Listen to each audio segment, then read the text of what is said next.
Cuando salieron los hijos de Israel de la esclavitud en Egipto, oye, ayer éramos esclavos, ahora somos libres. La vida para ellos les cambió para siempre.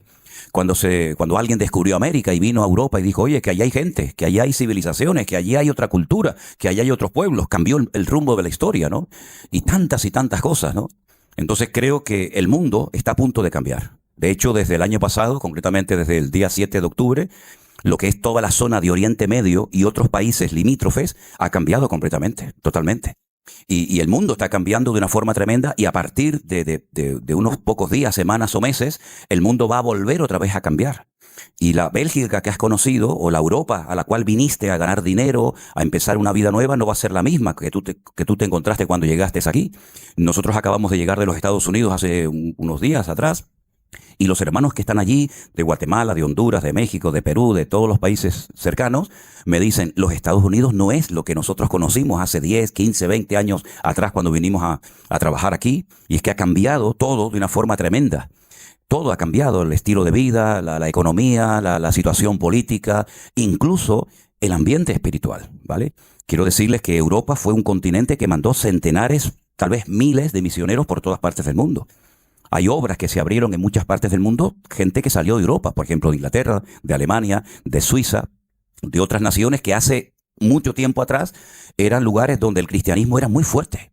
Nunca ha estado tan débil el cristianismo como en esta última etapa de la historia, por ejemplo, en Europa. Hoy en día hay muchísimas iglesias que son mezquitas musulmanas, o se han cerrado, y otras que se van a seguir cerrando. Entonces la pregunta es, bueno, ¿esto es casualidad? ¿Qué es lo que está ocurriendo? Que parece como que cada vez somos minoría, como que nuestros hijos parece que tienen que ir como medio asustados a la escuela porque hay una presión social y espiritual tremenda. Bueno, esto no ha hecho más que empezar.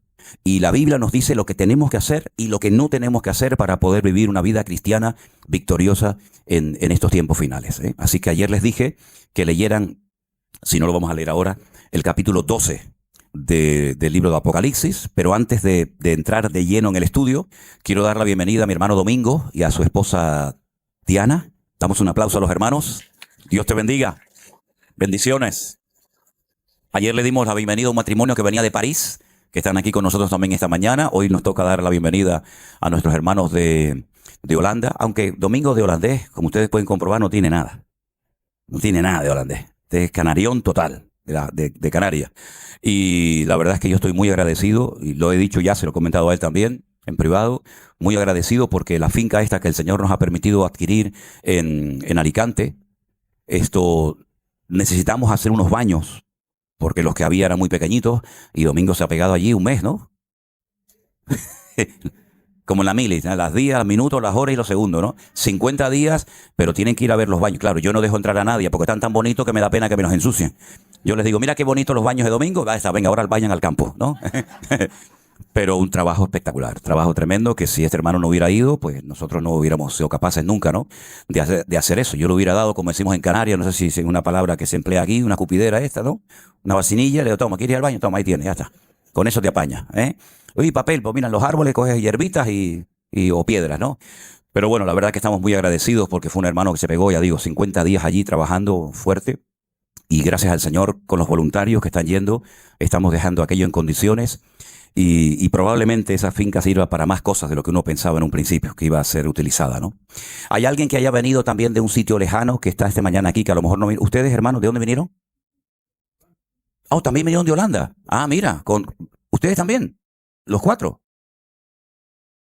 Y los de atrás también. Entonces, 2, 4, 6, 8 de Holanda vinieron. Un aplauso a los 8 de hermanos de Holanda. Gloria a Dios, qué bueno, no sabía. Pensé que eran de aquí. Es que ya no me entra más en el disco duro, hermano. Ya el disco duro está saturado. Nombres, caras, teléfono. A veces me despierto y digo, Elena, ¿dónde estamos? ¿Dónde estamos?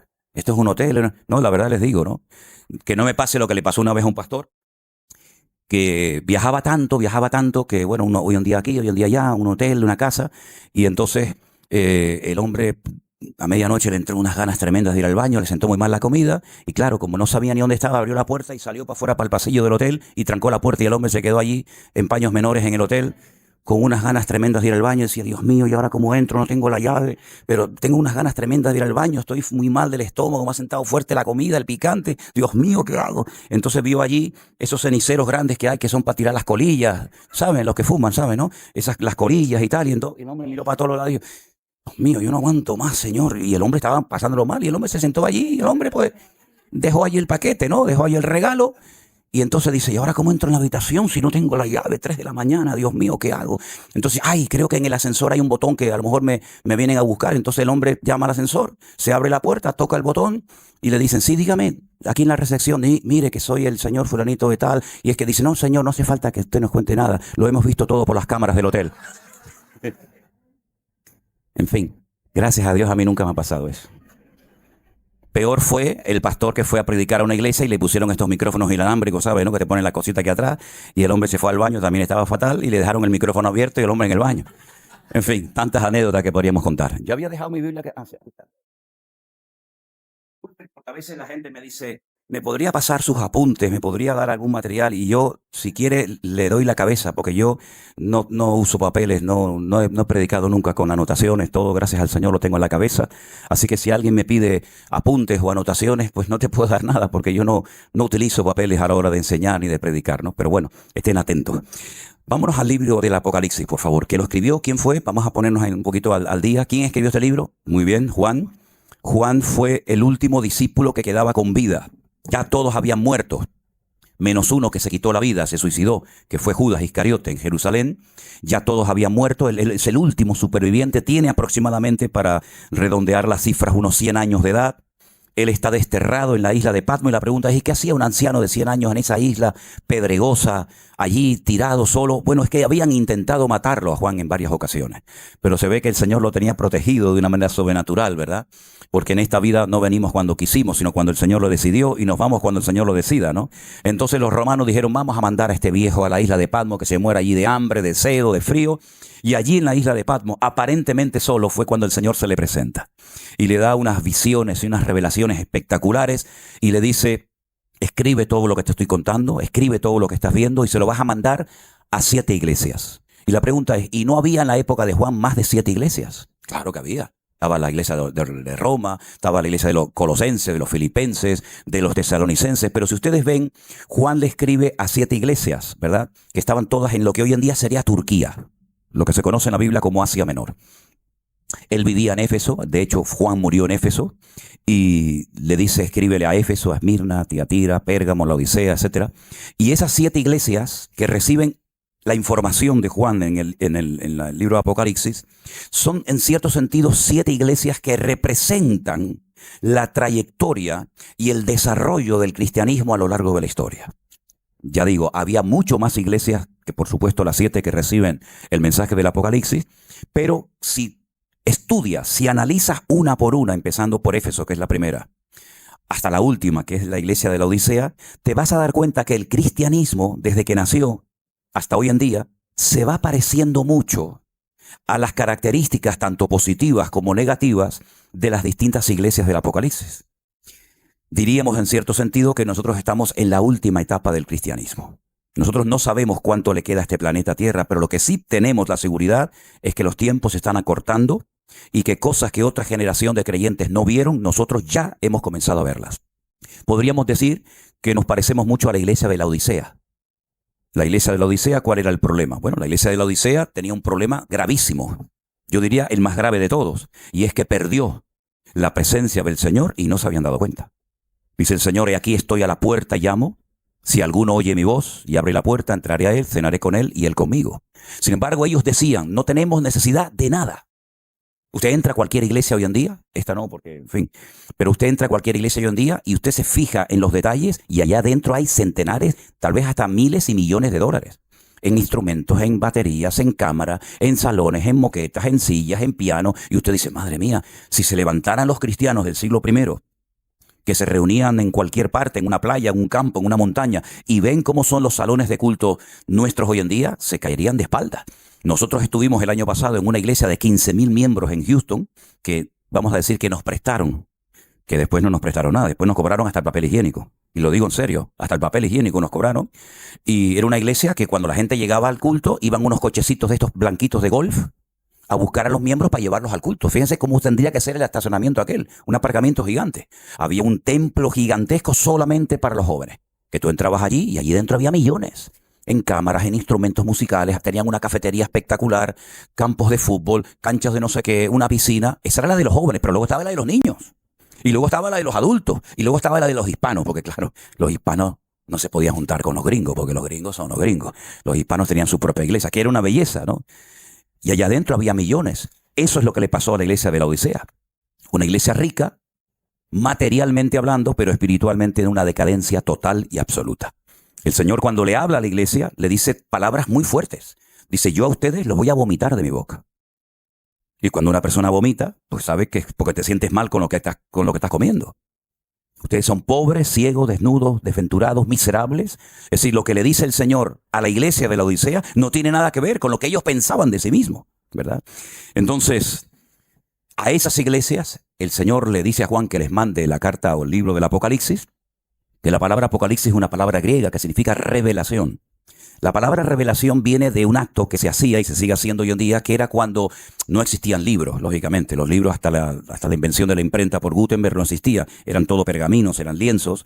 Y cuando el hecho de abrir un rollo, desenrollarlo para leer el contenido, ese acto de desenrollar se decía revelación o apocalipsis. Entonces el Señor lo que va a hacer es abrir el rollo de la historia y decirle a Juan, escribe lo que has oído y lo que has visto. Y se lo envías a las iglesias que yo te voy a decir que son las que hemos mencionado, ¿vale? Entonces, el libro del Apocalipsis no es un libro imposible de entender. El Señor no ha escrito un libro en su palabra, no ha inspirado un libro en su palabra para confundirnos, sino todo lo contrario.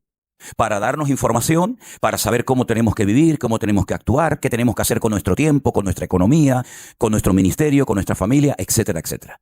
Así que el libro del Apocalipsis es como el periódico de mañana.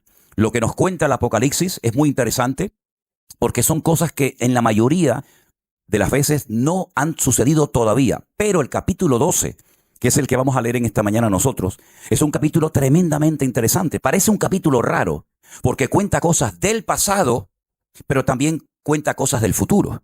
Y es que en la Biblia hay muchos tipos de profecías. Hay profecías que ya se han cumplido. Hay profecías que son palabras de advertencia para que los que reciben el mensaje, los receptores del mensaje, sepan cómo tienen que actuar ante lo que el Señor les está diciendo. Pero hay otras profecías que las conocemos o las llamamos profecías de doble cumplimiento. Es decir, es como cuando, por ejemplo, vamos a un charco de agua, un lago, un río, y cogemos una piedra y la tiramos. Se produce automáticamente una onda expansiva, ¿sí o no? Esa onda expansiva se va ampliando, ampliando, ampliando. Resulta que tú tiraste la piedra aquí, pero si te fijas, esas ondas que va produciendo ese golpe en el agua, pues llega hasta la otra parte. Eso es lo que ocurre muchas veces. Son profecías de doble cumplimiento. Hay una parte que a lo mejor se ha cumplido, otra parte no se ha cumplido, una parte que fue para una etapa de la historia de nuestros hermanos en Cristo y una etapa que queda por cumplirse en el futuro lejano. Entonces vamos a entrar al libro de Apocalipsis, concretamente al capítulo 12, que es un capítulo muy interesante. El título que aparece arriba, lógicamente, no tiene nada que ver con la inspiración del texto. Es un título que simplemente los hombres le han puesto, ¿verdad? Para saber un poquito de qué va el tema. Titulado La mujer y el dragón. Muy bien, vamos a ver. Apareció en el cielo una gran señal. Quédense con esa expresión. Una gran señal. Y parece que los holandeses se están viniendo todos para acá. Bienvenido a los hermanos. ¿Usted era el que iba a predicar, hermano? No, porque lo veo tan elegante. Nuestro hermano Miki, su madre, un aplauso a los hermanos. Dios les bendiga. Gracias por estar con nosotros, hermanitos. Bienvenidos. Ok, apareció en el cielo una gran señal. No es una señal cualquiera, es una gran señal. Una mujer vestida del sol, con la luna debajo de sus pies y sobre su cabeza una corona con 12 estrellas. Las características que nos está dando son muy interesantes. No es un hombre, es una mujer, donde aparece el sol, la luna y 12 estrellas. Estando encinta, otro dato interesante, clamaba con dolores de parto en la angustia del alumbramiento. También apareció otra señal en el cielo. Fíjense la diferencia. En el versículo 1 dice una gran señal aparece en el cielo, pero en el versículo 3 dice que aparece otra señal. La importancia no está en esta señal del versículo 3, sino en la gran señal del versículo 1. ¿Se dan cuenta el matiz? Esa señal consistía en que un gran dragón escarlata tenía 7 cabezas y 10 cuernos, y en sus cabezas 7 diademas. Fíjate la diferencia de lo que lleva la mujer: sol, luna y 2 estrellas, y este dragón lleva 7 cabezas, 10 cuernos y una serie de diademas o de adornos. Y su cola arrastraba la tercera parte de las estrellas del cielo. Las arrojó sobre la tierra. Y el dragón, fíjense qué dato tan interesante, se paró frente a la mujer que estaba para dar a luz, a fin de devorar a su hijo tan pronto como naciese. Así que el objetivo de este dragón era doble. Era hacerle daño a la mujer, a la madre, y al mismo tiempo devorar, destruir al niño una vez que naciera. Ahora vienen datos e información sobre la criatura, sobre el niño. Ella dio a luz a un hijo varón, no una niña, sino un varón. Y ese niño regirá, gobernará con vara de hierro y con total autoridad a todas las naciones del mundo. Y su hijo fue arrebatado para Dios y para su trono. Vuelve otra vez Juan a hablar de la mujer, versículo 6. La mujer huyó al desierto, donde tiene lugar preparado por Dios. El lugar donde ella huye es un lugar que Dios ha preparado específicamente para ella, para que allí, en ese lugar preparado por Dios, la sustenten, la cuidan, la protejan por 1260 días.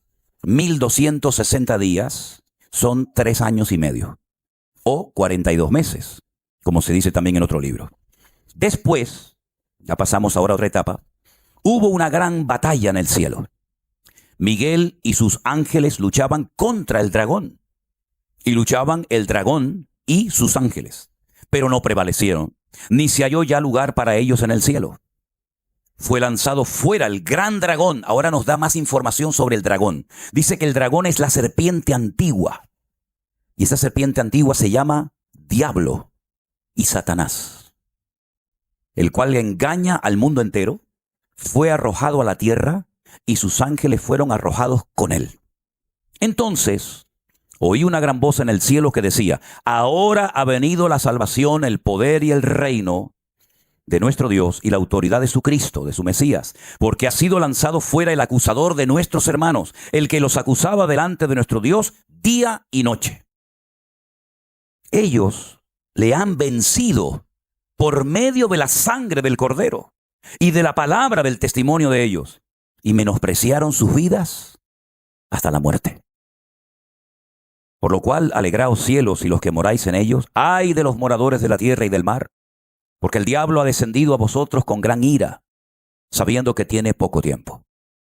Cuando vio el dragón que había sido arrojado a la tierra, persiguió a la mujer que había dado a luz al hijo varón, y se le dieron a la mujer las 2 alas de la gran águila, para que volase delante de la serpiente al desierto, a su lugar, donde es sustentada por tiempo, tiempos y la mitad de un tiempo. Es exactamente la misma expresión del versículo 6.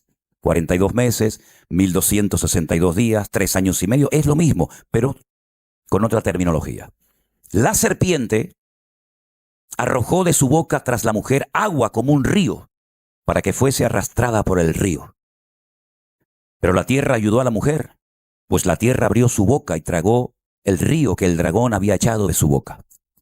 Y ahora viene un dato tremendamente importante. Entonces el dragón se llenó de ira contra la mujer y se fue a hacer guerra contra el resto de la descendencia de ella. ¿Y quiénes son esos? Los que guardan los mandamientos de Dios y tienen el testimonio de Jesucristo. Qué capítulo más raro, ¿verdad? Una mujer que está embarazada, preocupada, le entran los dolores de parto y sabe que si nace el niño hay un dragón, un animal mitológico, que quiere devorar al niño, pero hay un momento en el que ella tiene que huir al desierto. El niño, cuando nace, va a gobernar, va a regir con vara de hierro a todas las naciones de la tierra. Entonces ya el protagonista es el niño, no la mujer. La mujer huye al desierto, a un lugar específico que Dios ha preparado, que Dios ha diseñado para que la cuiden, no durante miles de años, sino un tiempo corto de 3 años y medio, 42 meses o 1260 días. El dragón, viendo que su objetivo principal, que era devorar al niño, no se ha cumplido, pues se llena de ira. Ya está arrojado, ya está fuera de la presencia del Señor. La sangre del Cordero, la sangre de Cristo, la obra de Cristo lo ha derrotado. Entonces dice, bueno, ya que no he podido ni con el niño ni con la mujer, pues me voy a hacer guerra contra los descendientes de la mujer que dice la Biblia que son los que guardan los mandamientos de Dios y tienen el testimonio de Jesucristo. Y uno se queda así diciendo, ¿pero esto qué es? ¿Esto es algo que ya pasó? ¿Esto es algo que va a ocurrir en el futuro? ¿Dónde nos metemos nosotros?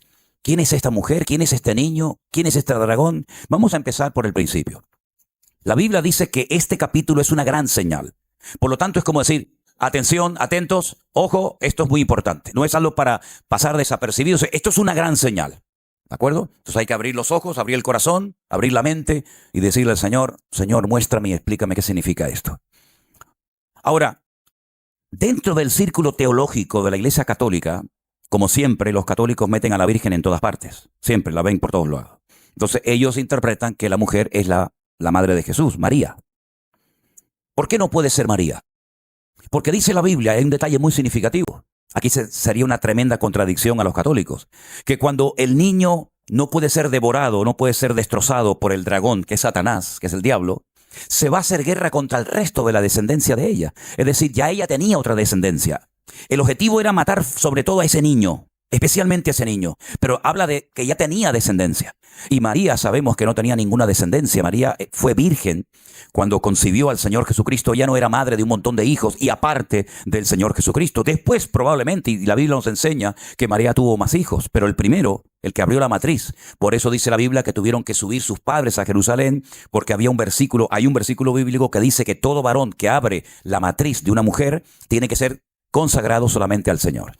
De hecho, hasta hoy en día hay una celebración que se llama Pidión, que significa que cuando una madre tiene por primera vez un hijo varón, con las hembras no se hace esta ceremonia, pero cuando tienes un hijo varón y es el primero que has tenido, tienes que ir a la sinagoga y tienes que dar un dinero para redimirlo, para comprarlo, ¿verdad? Esto es como un símbolo de lo que Cristo ha hecho por nuestra vida, que nos ha comprado y nos ha redimido, ¿verdad? Entonces, María no tenía descendencia cuando parió al Señor Jesucristo, ¿de acuerdo? Entonces no puede ser María. Hay otras personas que han dicho, entonces la mujer es la iglesia. Tiene que ser la iglesia porque la iglesia en la Biblia siempre es tratada como esposa, como novia, como mujer. No puede ser no puede ser la iglesia por la sencilla razón de que la iglesia no parió a Cristo, sino fue al contrario. Fue Cristo el que, por decirlo de alguna manera, parió y formó y diseñó la iglesia. Entonces, ¿de quién se trata esta mujer? Ahora, si ustedes van a la primera profecía de la Biblia, ¿cuál es la primera profecía de la Escritura? Génesis capítulo 3, verso 15. Vamos a leerlo, por favor.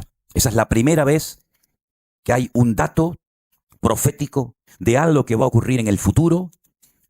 La mujer lo oye, Adán lo oye, Satanás también lo oye. Y esta es la primera profecía de la Biblia. Y dice así, Génesis 3, versículo 15. Si quieren, arrancamos desde el 14. Jehová Dios le dijo a la serpiente, escuchen, le está hablando Dios al enemigo, al diablo. Por cuanto hiciste esto, maldita serás entre todas las bestias y entre todos los animales del campo. Sobre tu pecho andarás y polvo comerás todos los días de tu vida. Se ve que antes la serpiente, cuando tentó a Eva, no se arrastraba, porque la consecuencia de su pecado es que a partir de ese momento se arrastraría. Luego probablemente antes volaría o caminaría, vete tú a saber qué hacía. Entonces le dice al diablo, aparte de eso, pondré enemistad. Habrá una lucha constante y permanente, una enemistad entre ti y la mujer. Entre tu simiente y una simiente suya, ¿sí? Un heredero de ella. Esta te herirá en la cabeza y tú le herirás en el calcañar. Parece como que el Señor no está diciendo mucho, pero está diciendo muchísimo. Está diciendo que un descendiente de la mujer, que no sabe Satanás cómo se va a llamar, ni dónde va a nacer, ni nada, sino simplemente tiene este dato, porque el diablo no es omnisciente, es decir, no lo sabe todo, pero va cogiendo datos que Dios le va dando, ¿verdad? Porque el diablo no es un ser, perdonen la expresión, no es un estúpido, es un ser acabado en hermosura, lleno de sabiduría, el sello de la perfección, son los calificativos que el Señor utilizó para definirlo una vez que lo creó, no como diablo evidentemente, sino como arcángel. Por lo tanto, el diablo sabe perfectamente, porque Dios se lo ha dicho, que él va a poder herir en el calcañar, en el tobillo, en los tobillos, la parte más baja del cuerpo, él va a poder herir a un descendiente de una mujer. Pero que al mismo tiempo, a ese que él va a poder herir, Él va a ser herido en la cabeza. Claro, Satanás dice, bueno, ¿y de quién se trata? Ahora nacen dos hijos. Hay dos, está Caín y está Abel.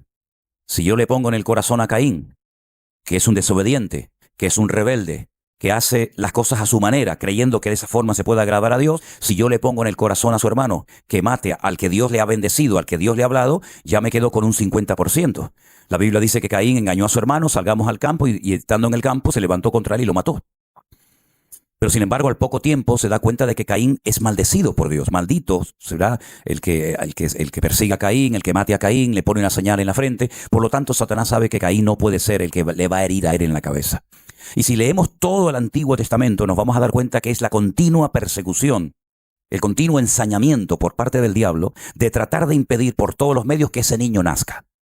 Lo intentó en Egipto, lo intentó en el cautiverio babilónico, lo intentó de muchas formas y maneras, tratando de impedir, tratando de obstaculizar que ese niño nazca. De hecho, al poco tiempo de nacer el Señor Jesucristo, que ese era el descendiente de la tribu de Judá, ese era el futuro Mesías, la Biblia dice que nuevamente vuelve a poner Satanás en el corazón del rey Herodes, que era el que gobernaba Judea en aquella época, que vuelva a matar a todos los niños. Y para que no se le escape ninguno, pone la edad de 2 años para abajo. Porque cuando los magos llegaron de Oriente, no vieron un niño recién nacido, como los pastores.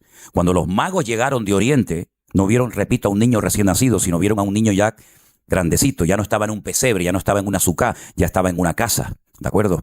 A veces lo juntamos todo y ahí está la burrita, el burrito, José, María, los magos, los pastores, y eso es un rollo que no tiene absolutamente nada que ver con la cruda realidad. Ahora, Satanás no fue capaz de impedir el nacimiento del Señor Jesucristo. Ni siquiera fue capaz de obligarlo o de presionarlo para que bajara de la cruz. Si eres el Hijo de Dios, baja y demuéstranos a todos que eres poderoso, ¿verdad? Satanás sabe perfectamente que fue derrotado y fue vencido por el sacrificio de Cristo en la cruz. Que aunque él logró clavarlo y herirle en el calcañar y también, por supuesto, en las manos, en el costado y en la cabeza, él sabe que ese día, aunque no se vio, él sabe perfectamente que ese fue el fin de su vida o de su poder o de su influencia en el mundo. Lamentablemente todavía hay muchos cristianos, digo lamentablemente porque es una pena que haya cristianos que estén todo el día que si el diablo de esto, que si el diablo lo otro, que si el diablo mete en todo, que si el diablo no sé qué, que si el diablo no sé cuánto, cuando estamos hablando de una persona que ha sido totalmente derrotada, no destruida, es un condenado a muerte en libertad condicional, por decirlo de alguna manera. Estás condenado a muerte, pero yo te dejo suelto un tiempo, porque Satanás no está atado, Satanás no está en el infierno, Satanás anda dando vueltas, buscando a quién devorar, ¿verdad? Ahora bien, la mujer es el pueblo de Israel que recibe la promesa por medio de Eva, por medio de Abraham, por medio de Isaac, por medio de Jacob, por medio de las tribus de Israel, recibe la promesa de que algún día un descendiente del pueblo de Israel, y fue dando datos el Señor a lo largo de la historia, diciendo de las 12 familias, esta es la familia de la cual va a proceder el Mesías, y es de la tribu de Judá, de la cual era el rey David, ¿verdad? Entonces, la mujer es el pueblo de Israel, el niño es el Señor Jesucristo que tenía que nacer. Ahora, si ustedes se dan cuenta, el arcángel Gabriel apareció en varias ocasiones en lo que llamamos nosotros el Antiguo Testamento. Pero la primera vez que el ángel Gabriel aparece en el Nuevo Testamento es cuando va a la casa de una mujer llamada Miriam o María y le dice 7 cosas que van a suceder con ese niño. Una de las cosas que le dice es que reinará sobre la casa de Jacob y su reino no tendrá fin. Será un rey eterno. No como los reyes de Judá o de Israel que reinaban un tiempo y morían, sino que ese niño algún día gobernará sobre todas las naciones de la tierra y sobre la casa de Jacob para siempre, y su reino no tendrá fin. De las 7 profecías que ustedes las pueden leer en Lucas, en el anuncio del nacimiento del Señor Jesucristo, de las 7, 4 ya se han cumplido. Eso se lo dejo como tarea. 3 no se han cumplido y tienen que ver con los últimos tiempos. El Señor cuando vino no reinó sobre la casa de Israel. De hecho, el día mismo de la ascensión, sus discípulos se le acercaron al maestro y le dijeron, Señor, tú vas a restaurar el reino. Si hay un reino, tiene que haber un rey. Si hay un reino, tiene que haber un sistema monárquico. Tú vas a restaurar el reino en este tiempo. Y se les dijo, no os toca a vosotros saber las sazones que el Padre puso en su sola potestad. Él no vino como rey triunfante y glorioso, sino viene como siervo sufriente, según lo que había dicho Isaías 53, ¿verdad? Que sería llevado como oveja al matadero, etcétera, etcétera. Pero la Biblia habla de 2 venidas. Si usted solamente tuviera el Antiguo Testamento, imagínense por un instante que no tuviéramos Nuevo Testamento. como es la Biblia de los judíos, que no tienen Mateo, Marcos, Lucas, Juan, sino solamente tienen el Antiguo Testamento, usted podría llegar rápidamente a la conclusión de que el Mesías tendría que venir 2 veces, una vez para morir y otra vez para reinar. Lamentablemente los judíos pensaban que cuando viniera el Mesías iba a venir a reinar y confundieron la segunda venida con la primera venida. Por eso ellos rechazan a Jesús, rechazan al Señor Jesucristo, porque dice que Él no fue capaz de unir a todas las tribus de Israel, ¿verdad?, que nadie sabe dónde están, y reinar sobre la casa de Jacob para siempre. Por eso lo descartan como un falso Mesías. Pero sin embargo la Biblia nos habla de que Él tendría que venir primeramente a morir, a redimirnos, porque la sangre de los toros y de los machos cabríos no perdonan nuestros pecados. Usted puede matar 20,000 vacas, ovejas, carneros, lo que quiera, pero la mancha de su pecado siempre quedará en usted. Pero cuando viene el Señor Jesucristo, una persona que le llamamos Juan el Bautista, dijo: este es el Cordero de Dios, que es el que quita, no el que cubre, no el que tapa, sino el que quita el pecado. Y efectivamente, Jesús fue el Cordero, la víctima inocente, que tendría que morir en tu lugar y en mi lugar. Por eso los judíos le llamaron la atención a los discípulos, porque todos los años en la fiesta de Pesaj, que se celebra en la época de marzo, abril, la fiesta de la Pascua, el sumo sacerdote se iba al sur. Al sur, como a 7, 8 kilómetros más o menos de Jerusalén, está un pueblecito llamado Betlehem, que significa la casa del pan, o Belén, como lo llamamos nosotros. Y entonces allí era donde se criaban los corderos para sacrificarlos en el templo. Allí fue donde nació el Señor. Por eso allí estaban los pastores esa noche cuando el Señor Jesús nació. Y entonces el sumo sacerdote iba a Belén y compraba 2 corderos. Y cuando iba rumbo a Jerusalén, la gente en esa puerta estaba esperando al sumo sacerdote, y cuando lo veían en el horizonte, cuando veían que venía con los 2 corderos, la gente comenzaba a decir: Baruch haba Beshem Adonai, bendito el que viene en el nombre del Señor. Entonces, un cordero, echaban suertes, hacían como una especie de rifa, no sé, una especie de suerte, y decían: bueno, a este le tocó morir aquí en el altar en Jerusalén, y al otro lo tenemos que mandar a Azazel, se llamaba así, al desierto, y allí tiene que morir, allí tiene que ser despeñado. Tan pronto muera el cordero en el desierto, nosotros que estamos en Jerusalén sacrificamos al otro cordero que estaba vivo. Sí, pero no había teléfono, no había WhatsApp. ¿Cómo sé yo que estoy en Jerusalén, que este cordero que se ha llevado al desierto ya está muerto y ya puedo matar al que está vivo? ¿Cómo lo sé? Entonces les ocurrió una idea genial. Cuando ustedes van a Jerusalén se van a encontrar a muchos pidiendo en la calle dinero, y te venden un hilito rojo que te lo amarran aquí. Y ellos dicen: no, por la buena suerte. Pero fíjense lo que se hacía. Se ponía un hilo en uno de los cuernos del carnero que se llevaba al desierto y otro hilo en el que se quedaba en Jerusalén.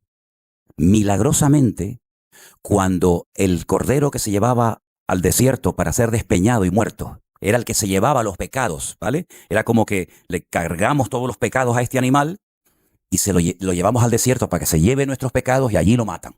Cuando ese cordero era muerto en el desierto, el hilito blanco que tenía el cordero que se había quedado en Jerusalén cambiaba de color y se ponía rojo. Y la gente sabía: ya muerto el cordero del desierto. ¿Saben ustedes que desde el día que murió el Señor Jesucristo en Jerusalén, nunca más el cordón cambió de color? Nunca más, lo dice el Talmud, jamás. Pero ellos siguen con la tradición de que si quieres tener buena suerte, te venden un hilito rojo que te lo pones en la mano. De hecho, hay muchos lugares que la gente se pone para el mal de ojo, para la buena suerte, ¿no? ¿Verdad? Le ponen un cosito rojo. De ahí viene toda esa vaina. De ahí viene toda esa leyenda, toda esa tradición. Entonces, cuando el sumo sacerdote venía con los 2 corderos y la gente salía a recibirlo, pues ya sabían que venía. Y entonces lo tenían una semana examinando a ver si era correcto, si no era correcto, si tenía un defecto, si era cojo, si era ciego, si no sé qué, si no sé cuánto. Y entonces lo examinaban y era apto para el sacrificio. Pero resulta que ese día la gente no salió a la puerta a recibir al sumo sacerdote que venía con los corderos, sino se fueron a la otra puerta, se fueron a la puerta del este. Y entonces toda la multitud comenzó a decir: Baruch haba Beshem Adonai, bendito el que viene en nombre del Señor. ¿Pero quién viene ahí? ¿Quién viene por ahí? Viene uno montado en un pollino de asno. Y entonces los religiosos salieron corriendo y le decían a los discípulos: cállense, ¿pero qué están diciendo? Si ustedes no tienen que decirle esto a este hombre, ustedes se lo tienen que decir al sumo sacerdote que viene por la otra puerta, que lo han dejado solo. Y entonces dijo el Señor: si estos se callan, las piedras hablarían. Y ese día entró triunfalmente el Señor Jesucristo, pero Él sabía perfectamente que en esa misma semana lo iban a crucificar. Porque él sabía que había venido para morir en una cruz. Pero y entonces las profecías que hablaban de un Mesías reinante, de un Mesías que iba a venir a gobernar, no se cumplieron. Fue un fracaso. No, es que, por así decirlo, la venida del Mesías tiene dos partes. Parte A y parte B. Y entonces, ¿cómo podemos saber cuál es una y cuál es otra? Porque tanto el hebreo, el idioma del Antiguo Testamento, como el griego, el idioma del Nuevo Testamento, no hace falta dar muchas explicaciones, sino que hay palabras, términos concretos y específicos para saber a qué venida se está refiriendo el autor de la carta. Por ejemplo, cuando usted lee la palabra epifanía, hace referencia a la primera aparición física y visible del Mesías. Pero cuando usted lee en los textos del Nuevo Testamento la palabra parousia, usted se da cuenta de que el autor está hablando de una aparición del Mesías, pero de una segunda aparición que es como rey triunfante y glorioso. La primera nosotros no la vimos, pero la segunda no le quepa la menor duda de que la vamos a ver y disfrutar, porque dice que reinaremos juntamente con Cristo. Ahora bien, el niño que nace es el Señor Jesús. Pero viendo que no pudo destruirlo, se ensaña contra la madre, que es la mujer de la historia del capítulo 12 de Apocalipsis, y dice que hace guerra contra ella. ¿Ha habido un pueblo más perseguido a lo largo de la historia que el pueblo de Israel? De todas partes los han expulsado. Hay escritos de los famosos judíos de antaño que dice que los dos lugares donde vivieron durante siglos los judíos y se sintieron muy cómodos, muy a gusto, como si fuera su propia tierra, fue España y Alemania. Y qué curioso que de esos dos países, de esas dos naciones, donde tan cómodos se sentían, los mataron, los masacraron y los expulsaron, los que pudieron. ¿Qué les parece? Entonces el pueblo de Israel ha sido un pueblo que siempre ha sido perseguido desde los tiempos ancestrales, desde los tiempos que nació, ya desde el vientre de la madre. Aquella mujer que tenía una guerra en su interior, ¿se acuerdan? Y se fue a consultar al Señor y dijo: Señor, se están matando. ¿Qué me pasa que aquí dentro, en vez de disfrutar de este embarazo, tengo una guerra aquí adentro? Y el Señor le dijo: es que efectivamente eso es lo que tienes dentro. Tienes dos naciones dentro de tu vientre. Tienes a dos criaturas y el mayor servirá al menor. Y serán diferentes por fuera y por dentro. Tú veías por fuera a Jacob y veías a Esaú y no parecían hermanos gemelos. Uno era peludo como un oso. El otro era lampiño, el otro era un salvaje, como dice el hebreo, era un pere Adán, era un salvaje hombre, era un cazador, era un hombre violento, un hombre agresivo, estará contra todos y todos contra él, y el otro era tranquilo, pacífico, más calculador, más de cabeza, el otro era todo visceral, ¿no? Y la Biblia dice que Esaú quiso matar a su hermano. Sin embargo, se cumplió lo que dijo la palabra de Dios, que el mayor, el primero, porque el primero en hebreo es el Bejor. La palabra primogénito en hebreo es Bejor. Y la palabra Bejor viene de la palabra Berajá, que significa bendición. El primogénito se llevaba 3/4 partes de la bendición, de la herencia del padre. Y al pequeño se le daba pues lo que quedaba, ¿no? Si es que quedaba algo. Pero el Señor ya había dicho, el Señor ya se había decantado por el menor. Porque en hebreo, en el judaísmo hay la siguiente costumbre. Imagínense que este es el vientre de la mujer. Si cogemos una piedra y la metemos, va al fondo de la botella, ¿sí o no? Y si cogemos otra piedra, llega y se posa sobre la piedra que está al final. La primera que entró, sale la última. Y la última, sale la primera. Eso es como ellos explican un parto de gemelos. El primero que entró en el judaísmo es el primogénito. El segundo tiene que servir al primero. Aunque entró primero, sale segundo. Es decir, el Señor sabía perfectamente que Jacob tenía que ser el heredero, por eso le cambia el nombre y le dice: el nombre que tus padres te pusieron va en consonancia a tu carácter. Por eso la palabra Jacob, la primera letra es un gancho, porque él enganchó con su manita a su hermano. Y para recordar que él fue el que le agarró al calcañar a su hermano, le pusieron una letra que es como un gancho, que se llama la letra Yod, en la primera letra, Jacob. Pero cuando él tiene un encuentro con el Señor le cambia el nombre y le dice: ya no vas a ir por la vida pues haciendo las triquiñuelas que todos sabemos. Ahora te voy a llamar Israel. Es un nombre inventado por Dios. Israel tiene la letra Yod, la letra Sin, la letra Resh, la letra Aleph y la letra Lamet. En esas letras, la primera letra, la letra de Jacob, tienes a Jacob y a Yitzhak. Jacob, Isaac. En la segunda letra, la Sim, la Sames, perdón, pero la Sim, pero con sonido S, tienes a Sara. En la letra Resh tienes a Rachel y a Rebeca.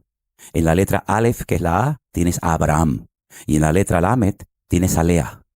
Es decir, que en el nombre Israel tienes a Abraham, Isaac, Jacob, Rebeca, Raquel y Sara.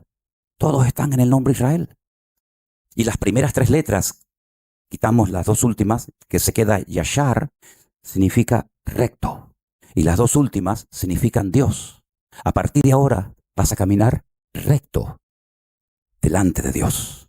Porque yo he enderezado tu vida para que nunca más vuelvas a hacer lo que has hecho, sino que serás recto delante de mi presencia. Entonces, ese pueblo, Satanás lo odia. Porque durante siglos fue el pueblo que representó la presencia y la existencia de Dios en la tierra.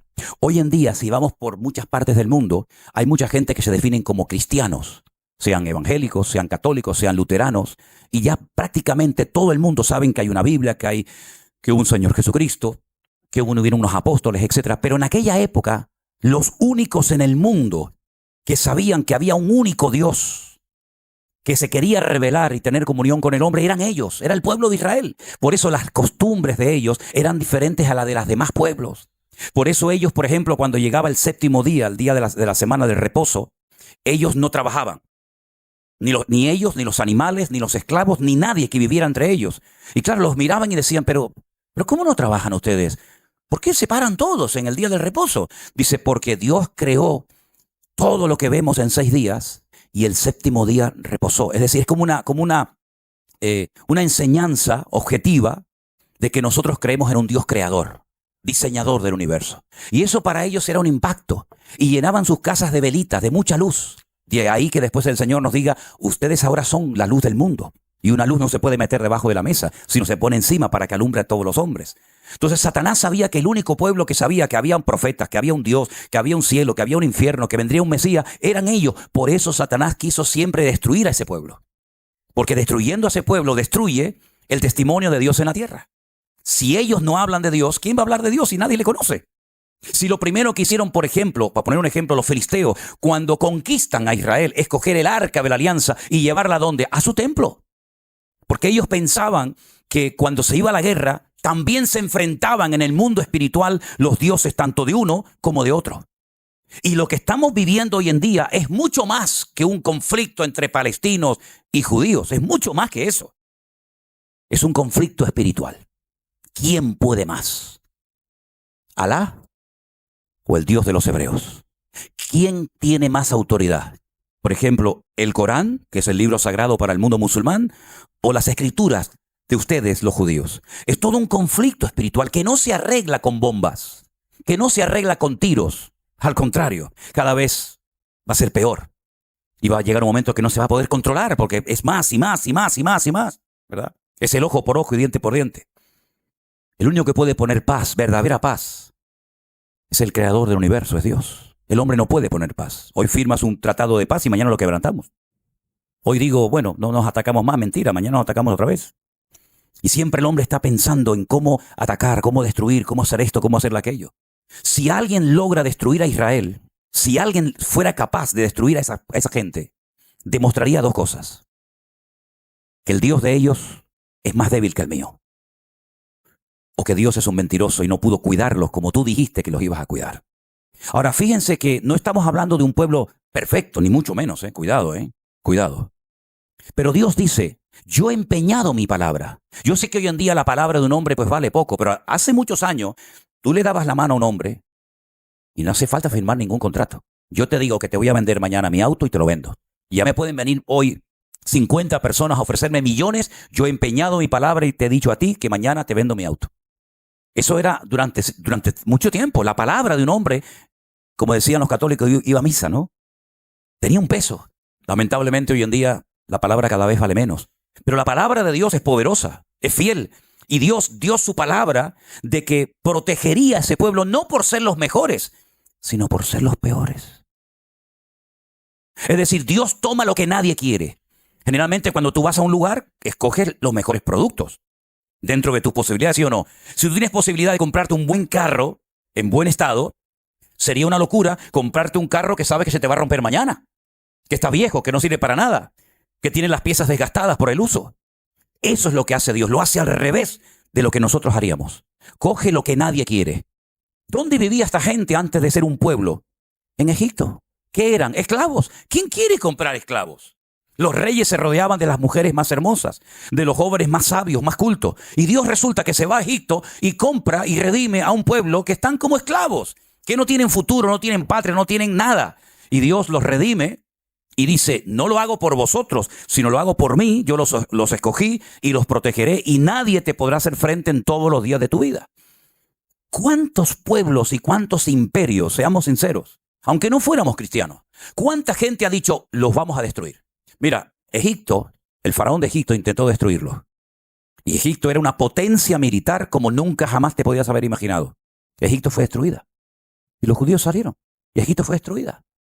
Llegó Nabucodonosor, una potencia militar brutal desde Irak, Babilonia en la Biblia. Les quemó el templo. Mató y violó a mujeres. Se los llevó 70 años a Babilonia. Les cambió el nombre a todos los judíos para que no se acordaran del nombre de Dios. Les enseñó otro idioma, el arameo. Les cambió las culturas, les cambió las formas como comían. No los logró destruir. ¿Qué quedó de Babilonia? Nada. Ellos salieron, reconstruyeron su país. Llegaron los medos persas. Los persas son los iraníes y los medos son los kurdos. Durante siglos conquistaron a los judíos. Hicieron un daño terrible. ¿Dónde están los kurdos y los persas? Nada, el pueblo de Israel sigue estando ahí. Llegaron los griegos con Alejandro Magno, un imperio militar brutal. Llegaron a Jerusalén y el templo lo convirtieron en un gimnasio. Pusieron la estatua de Júpiter. Antíoco Epifanes, uno de los descendientes de los generales de Alejandro Magno, pues cogió un cerdo, lo sacrificó, lo llevó allí al Arca de la Alianza, profanó el lugar santísimo. Un desastre. ¿Dónde está el imperio griego? No existe. Llegaron los romanos, el imperio más largo de la historia, casi 1000 años. Casi 1000 años. Destruyen Jerusalén, le cambian el nombre, no se va a llamar Jerusalén, esto se llama Aelia Capitolina. ¿Cómo se llama este país? Eretz Israel, la tierra de Israel. A partir de ahora se va a llamar Palestina o Filistea, tierra de los filisteos. Quemaron, torturaron, crucificaron, destruyeron. ¿Dónde está el imperio romano? No está el imperio romano. Llegaron los cruzados, llegaron los españoles, quisieron destruir al pueblo de Israel. O se convierten o les cortamos la cabeza. Los que se convertían los llamaban cerdos, marranos. ¿De dónde creen ustedes que viene la costumbre de tener una hucha en forma de cerdo? Una hucha para guardar dinero con la rajita arriba para guardar dinero. Del cerdo avaricioso judío. A las afueras de Andalucía hay unas montañas que se llaman Despeñaperros. ¿Qué hacían en esa montaña? Pues cogían a los perros judíos y los tiraban al barranco y los mataban. ¿Qué pasó con el imperio español? El imperio más grande que jamás ha existido. La mitad de Estados Unidos, Filipinas, parte de Europa, toda Latinoamérica. ¿Dónde está el imperio español? No hay nada. Cada vez somos menos y cada vez estamos más divididos. Hasta los catalanes se quieren ir de España. Llegó Hitler, Segunda Guerra Mundial, una fuerza militar tremenda, uno contra todos, nunca había pasado eso, uno contra todos, dominó Bélgica, conquistó Italia, conquistó Alemania, conquistó Austria, conquistó Polonia, conquistó Holanda, conquistó todo. ¿Qué fue del Tercer Reich que decía que iban a durar 1000 años? ¿Dónde están? Murieron todos. Los judíos los masacraron. A los pocos años, 1948, la Segunda Guerra Mundial creo que terminó en el 45, 3 años más tarde ya tienen un país los judíos. Y Hitler ya se murió. Dice, bueno, pero vamos a ver, ¿pero qué tiene esta gente? ¿Qué le pasa a este pueblo? Es que Dios ha empeñado su palabra.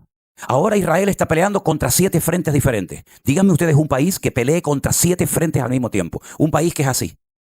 Que es el 0,02% de la población mundial. 9 millones de judíos viven allí. Parece que viven 1000 millones. 9 millones de judíos contra millones de naciones.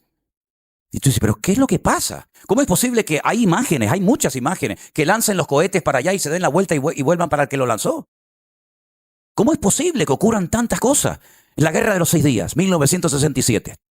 Suben los poquitos tanques de guerra a los altos del Golán. Cuando llegan arriba se encuentran centenares y centenares de carros de combate de los sirios, armados hasta los dientes, material ruso tremendamente sofisticado. Están subiendo los 4 tanques viejos de la Segunda Guerra Mundial que habían recuperado los judíos, y cuando llegan arriba a los altos del Golán se ven todo el valle lleno de centenares y centenares de carros de combate. Ese es el fin, ya no hay ninguna escapatoria, de aquí no salimos. De repente comienzan, y hay imágenes, comienzan a abrir las tapas de los tanques de combate los sirios, con todo el material dentro, armados con cohetes, con misiles, con todo, lo dejan encendido y salen corriendo. Y dicen, pero ¿por qué se van? ¿Por qué se van? ¿Por qué no nos disparan? Años más tarde, generales sirios dijeron, pero ¿cómo no íbamos a oír? Si cuando ustedes subían los altos del Golán iba una mano gigante así, protegiéndolos y cuidándolos. Los franceses llegaron en una de las famosas guerras que hubo con Gaza, no estas, sino otras. Y dijeron, pero ¿cómo son tan malos ustedes que cogen un bazooka y apuntan para allá? Ahí está el edificio, ahí viven 500 personas, lanzan para allá y sale para allá el cohete. ¿Por qué no apuntan bien? Y ellos dijeron, porque el Dios de ellos pelea contra nosotros. Cosas increíbles, increíbles. O esto es verdad lo que dice la Biblia, o alguien nos está mintiendo y tomando el pelo. Entonces, queridos hermanos, esta mujer es el pueblo de Israel que ha sido y seguirá siendo perseguido. Y les voy a decir algo. Y esto no ha hecho más que empezar. Porque ahora están peleando con 7 frentes diferentes, con los hutíes en el sur, con Hamas en el oeste, con los Hezbollah en el norte, con Irak, con Irak. Pero va a llegar un momento que todas las naciones de la tierra, escúchenlo bien, todas las naciones de la tierra atacarán a Israel, todas. Y los que van a capitanear, los que van a dirigir este ataque brutal contra Israel, van a ser nada más y nada menos que, como dice la Biblia, en los tiempos de la Biblia se llamaba Gog, Magog, Mesed y Tubal, que son las naciones de Rusia y todos los satélites que giran en torno a ellos. Putin fue criado por una familia hebrea. Putin no va a atacar a Israel. Además han llegado a un acuerdo donde han dicho que si Israel no le vende a Ucrania la cúpula de hierro, la Kipá Barcel, que es la que protege de los ataques de misiles, él se compromete a no atacar a Israel. Yo no le creo nada a este caballero, pero él fue criado por una familia judía. Él sabe hablar hebreo perfectamente. Su familia era muy pobre, los dejaban abandonados a los niños y entonces los judíos llegaban y lo criaron a él y a sus hermanitos. Y él sabe mucho de la Biblia, sobre todo de las profecías del Antiguo Testamento. Y él sabe que hay una profecía que habla de que el oso del norte, que es Rusia, atacará a Israel. Y eso es lo que dice la Biblia, que las naciones, sobre todo el ataque fuerte de Israel, vendrá del norte. En este momento todas las ciudades del norte están totalmente, de la Alta Galilea, todas están totalmente vacías, todas. Hace unos días hablamos con un matrimonio, unos amigos nuestros, hermanos en Cristo, en la ciudad de Tiberias, y dicen, estamos viendo todos los días caer los misiles dentro del lago de Tiberias. Lo estamos viendo todos los días. Misiles por la mañana, misiles por la tarde, misiles por la noche, algo tremendo. Pero la Biblia dice que en los últimos tiempos habrá una guerra tremenda, una guerra mundial. Algunos dicen, ¿y habrá realmente una tercera guerra mundial? Es que ya estamos en el inicio de una guerra mundial. Cuenten ustedes cuántas naciones están involucradas en este lío. Cuenten ustedes cuántas naciones hay. Si esto no es una tercera guerra mundial camuflada, entonces ¿qué cosa es esto? Ahora, lo curioso de esto es que ahora todos están contra uno. Hace 70 años era uno contra todos. Hoy en día la tortilla se ha dado la vuelta. Hoy en día son todos contra uno, incluido por ejemplo España, ¿no? Y Francia y otros países. Va a llegar el momento en el que Israel se va a ver con la soga al cuello. Y en un valle, como dije ayer, que se llama el Valle de Meguido, se va a llevar a cabo una batalla tremenda que ya tiene nombre, la batalla de Armagedón, donde Napoleón estuvo en una ocasión y dijo que este es el valle perfecto para llevar a cabo una gran batalla. Allí se va a llevar a cabo una batalla tremenda y dice la Biblia que cuando termine la guerra, y ahora vamos a leer algunos datos interesantes sobre esa batalla. Dice que estarán 7 meses enterrando muertos todos los días. 7 meses enterrando muertos. Haciendo fosas comunes gigantescas. Y dice que habrá tanta matanza que la sangre llegará a los frenos de los caballos. 7 años estarán quemando y destruyendo el material bélico que se utilizó en esta guerra. Por supuesto se va a utilizar armas nucleares, armas bacteriológicas, armas químicas de destrucción masiva, por supuesto, claro que sí. Y dice la Biblia que las tropas llegarán hasta el Monte de los Olivos. Cuando llegas al Monte de los Olivos, ahí tienes Jerusalén, la tienes delante de tus narices. Y simplemente bajar un poquito y ya tienes Jerusalén. Y dice que allí muere el líder que llamamos vulgarmente el anticristo. Allí muere y allí será sepultado. Es interesante notar que todo se está dando de una manera tan espectacular que nosotros no vamos a pasar desapercibidos y no nos va a pasar nada. Ya sé que tal vez algunos de ustedes, en su teología, de su denominación, les enseñaron que cuando las cosas comiencen a ponerse muy complicadas y muy difíciles, el Señor nos iba a arrebatar y nos iba a llevar a su presencia. Eso no se puede demostrar bíblicamente. Y sé lo que digo, Y llevo 44 años hablando de la Biblia. Así que si alguien me puede demostrar con la Biblia que la iglesia en el momento más crucial de la historia no iba a estar, yo les desafío a que me lo diga. Solamente hay 2 versículos. Te lo digo porque yo me crié y nací en una denominación que nos dijeron que cuando las cosas se pongan muy, muy complicadas, los que se quedan sufriendo en la tierra son los judíos. Nosotros nos vamos. Y después de 7 años venimos y nos íbamos a las bodas del Cordero. Vale. Y el versículo que te decían era, Dios no nos ha puesto para ira, sino para alcanzar salvación. Y cuando uno de estos maestros que enseñaba esta postura, que la inventó un cura, esto no es una teología evangélica, esto es un invento de un cura que hace 150 años dijo, estudiando por su cuenta las profecías del Antiguo Testamento, sobre todo las de Daniel y Ezequiel, que la iglesia apostólica, romana, católica no pasaría por ninguna etapa de juicio, de ira o de tribulación. Y Scofield fue el que introdujo sus comentarios en una Biblia que se conoce hoy en día como la Biblia de Scofield. Pero en ningún momento, a lo largo de 2000 años, los cristianos creyeron que cuando las cosas se pongan difíciles, los cristianos no vamos a estar en el mundo. Es más, si hay una característica que identifica el verdadero cristianismo, es que siempre ha habido mártires, siempre ha habido crucifixiones, siempre ha habido quemados, siempre ha habido tortura dentro del mundo evangélico. Y como dije anoche, es muy fácil vivir en Holanda, es muy fácil vivir en Canarias debajo de una cocotera tomando el sol, es muy fácil ser cristiano en Bélgica o donde sea, pero vete a vivir tu cristianismo a Corea del Norte. Vete si te atreves a pasear con una Biblia por las calles de Teherán, en Irán. Es decir, el cristianismo que nuestros hermanos están viviendo en este momento, en otras partes del mundo, es completamente diferente al nuestro. Por ejemplo, ahora mismo, en Alicante, nuestra finca allí, tenemos un matrimonio que vino de la China a ayudarnos en la finca. Y yo le pregunté cómo estaba la situación espiritual, cómo estaba la obra en China, y me dijo, bueno, tenemos mucho control, muchas restricciones, siempre hay gente del gobierno viendo lo que el pastor predica, lo que se enseña, y nos controlan. Y una de las cosas que le han prohibido a la iglesia en China es justamente hablar de este tema que yo estoy hablando esta mañana. No se puede leer ni hablar del Apocalipsis en las iglesias. Digo, no me diga, dice, en las casas, si te atreves a hacerlo, lo haces. Pero la gente vive atemorizada porque en el momento en que hablas del Apocalipsis, 2 o 3 personas del partido te pueden llevar preso y desapareces y nunca más apareces. ¿Qué te parece?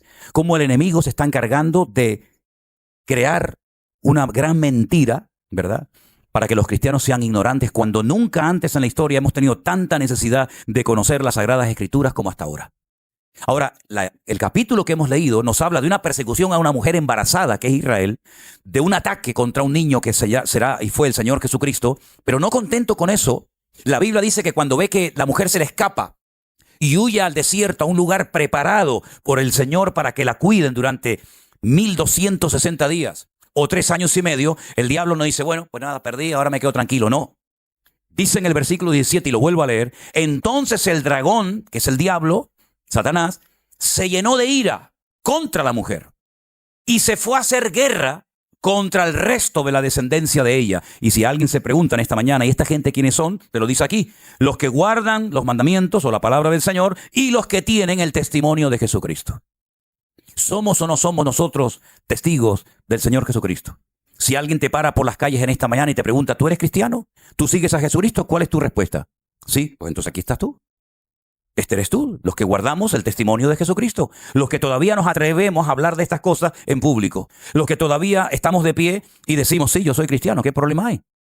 ¿Qué problema hay que yo sea cristiano y quiera seguir las enseñanzas y el testimonio del Señor Jesucristo? Pues dice la Biblia que no solamente se atrevió a perseguir al niño y a la mujer, que era Israel, sino que va a hacer guerra contra los que dicen que siguen las enseñanzas y el testimonio del Señor Jesucristo. Y ahí entramos tú y yo. Tenemos en este momento más de 66 millones de personas que practican otra religión en Europa. Y una de las normas o una de las costumbres que tienen es impedir que personas que no siguen sus enseñanzas, sus doctrinas, pues lo puedan hacer con toda libertad.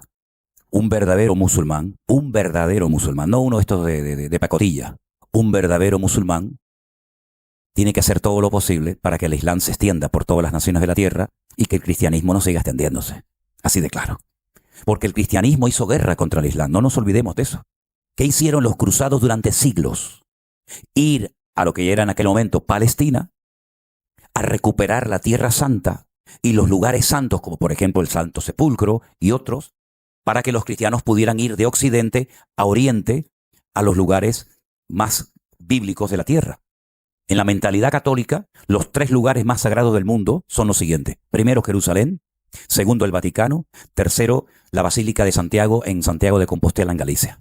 Porque es de donde dicen que está el apóstol Santiago enterrado. Que Santiago nunca llegó a España, pero bueno.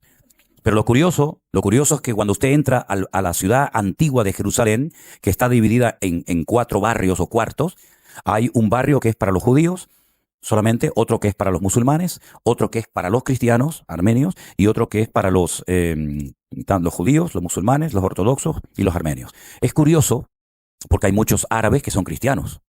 No son musulmanes, son árabes, cristianos. Pero hay un barrio que es el barrio de los armenios. El pueblo armenio ha sido el único pueblo que siempre han sido cristianos. Fue San Bartolomé, uno de los discípulos de Cristo, llamado Bartolomé, fue a esa parte del mundo, los evangelizó y desde ese momento, desde el siglo I hasta hoy en día, los armenios nunca cambiaron de religión, siempre fueron cristianos. Muy parecidos a los católicos, ellos no se someten al Papa, sino que tienen el patriarca. Pero es más o menos parecido al catolicismo. Ellos tienen una iglesia que la abren de vez en cuando en el año, van una peregrinación tremenda a visitar, y yo me enteré allí. Yo dije, madre mía, qué desilusión para los españoles. Tienen la cabeza del apóstol Santiago en Jerusalén. Y los españoles se creen que tienen todo el cuerpo y lo que tienen es el tronco. Y yo de broma le decía, no se pueden poner de acuerdo los armenios y los españoles a ver si préstame una semanita a la cabeza, yo te pido el cuerpo y nos juntamos. Estas son las cosas de la religión, tremenda. Va a haber persecución contra los cristianos, por supuesto. Así que vaya mentalizándose de que en cualquier momento el mundo puede volver a cambiar.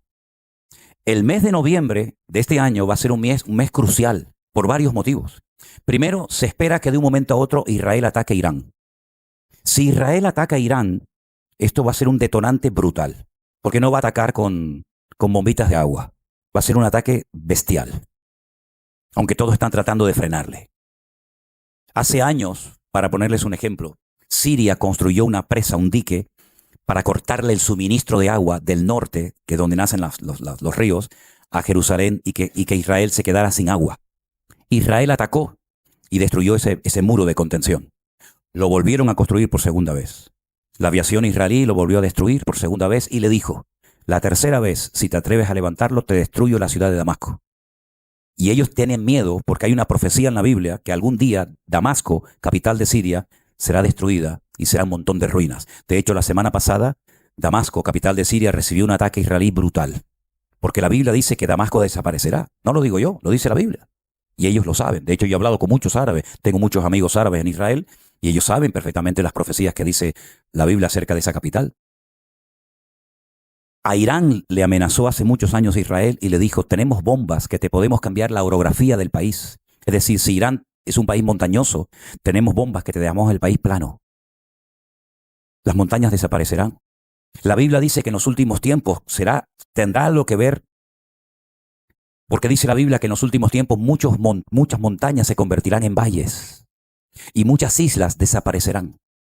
Es decir, lo que se avecina es tremendo. La pregunta es, ¿y ahora nosotros como creyentes, qué podemos hacer? Ahora, déjenme que les lea una porción de la Biblia. Yo sé que algunos ya están medio dormidos, pero lo que sí le pido, por favor, que si va a roncar, no despierta al que está al lado, por favor. Hágalo bajito. Le dijo una vez un pastor a una hermana, por favor, hermana, despierte a su marido. Y le dice, despiértelo usted que se quedó dormido por su culpa. Capítulo 14, y ahora vamos a hablar de qué podemos hacer. Capítulo 14 de Zacarías es impresionante. El capítulo 14 se titula Jerusalén y las naciones. Todo el capítulo es una maravilla de capítulo, nos da una información extraordinaria, pero miren lo que dice aquí. Versículo 1. Zacarías 14. ¿Tienes ahí? Ah, qué bueno. He aquí el día del Señor viene, y en medio de ti serán repartidos tus despojos. Ahora dice el Señor, yo reuniré a todas las naciones para combatir contra Jerusalén. ¿Quién toma la iniciativa? ¿Los rusos? ¿Los árabes? No, el Señor dice, yo las reuniré para combatir contra Jerusalén y dice, y la ciudad será tomada. Será tomada. Serán saqueadas las casas, violadas las mujeres. La mitad de la ciudad irá en cautiverio, mas el resto del pueblo no será cortado de la ciudad. Lo que pasó el día 7 de octubre todavía sigue sacudiendo a Israel y a sus líderes, porque ellos decían, aquí en nuestro país tenemos seguridad y nunca nos van a poder atacar. Tenían una valla. Yo he estado por toda esa valla, he visitado todos los kibutzín, estuve a cientos de metros de la franja de Gaza, por ese camino que se llama el Camino de la Muerte, por donde ustedes vieron los vídeos que entraban con las motos y todo aquello, con aquella pala mecánica. Ellos decían, no nos van a atacar nunca. Tenemos tanta seguridad, tanta inteligencia. Tenemos dos inteligencias, la interior, la Shin Bet, y la exterior, que es el Mossad. Tenemos tanta seguridad que yo pongo mi casa a 1 kilómetro de la franja de Gaza y aquí nunca va a pasar nada. Es increíble, ¿no? Todo falló. Todo falló. La policía, los militares, los aviones, los helicópteros, todo falló. Y en un día, todo cambió radicalmente. Increíble, ¿no? Pues dice la Biblia que eso que pasó el día 7 de octubre en el sur de Israel va a pasar, pero ahora en la capital, en Jerusalén. Y Jerusalén dice que será atacada, las mujeres serán violadas, las casas van a ser saqueadas. Después, versículo 3, saldrá el Señor y peleará con aquellas naciones como que peleó en el día de la batalla.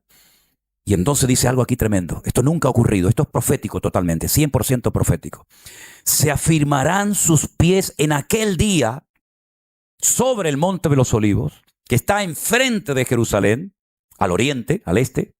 El monte de los olivos se partirá por en medio, hacia el oriente y hacia el occidente, haciendo un valle muy grande, y la mitad del monte se apartará hacia el norte y la otra mitad hacia el sur. Se va a hacer un valle gigantesco, un valle enorme. Huiréis al valle de los montes, porque el valle de los montes llegará hasta Azal. Huiréis de la manera que huisteis por causa del terremoto en los días de Usías, rey de Judá. Y vendrá Jehová, mi Dios, y con él todos sus santos. Si no solamente viene él a poner sus pies sobre el monte de los olivos, sino que viene acompañado, y dice que viene con todos los santos. Viene con San Pancracio, con Santa Rita, no. ¿Quiénes son todos los santos, hermano? Los hijos de Dios. Vosotros que no erais pueblo, ahora sois real sacerdocio, pueblo de Dios, pueblo santo, ¿verdad? Y acontecerá en aquel día que, escuche esto, no habrá luz clara ni oscura. ¿Cómo? ¿O es de día o es de noche? No, ese día no es ni de día ni de noche. Será un día el cual es conocido de Dios, que no será ni de día ni de noche. Pero sucederá que al caer la tarde habrá luz. Si todo volverá a cambiar. Porque nosotros decimos, o es de día o es de noche, pero dice aquí que cuando Él venga no será ni de día ni de noche. Entonces, ¿cómo es? Dice, nadie lo sabe, solamente el Señor. Mire, solamente para ponerle un ejemplo. El sol sale de día y la luna sale de noche.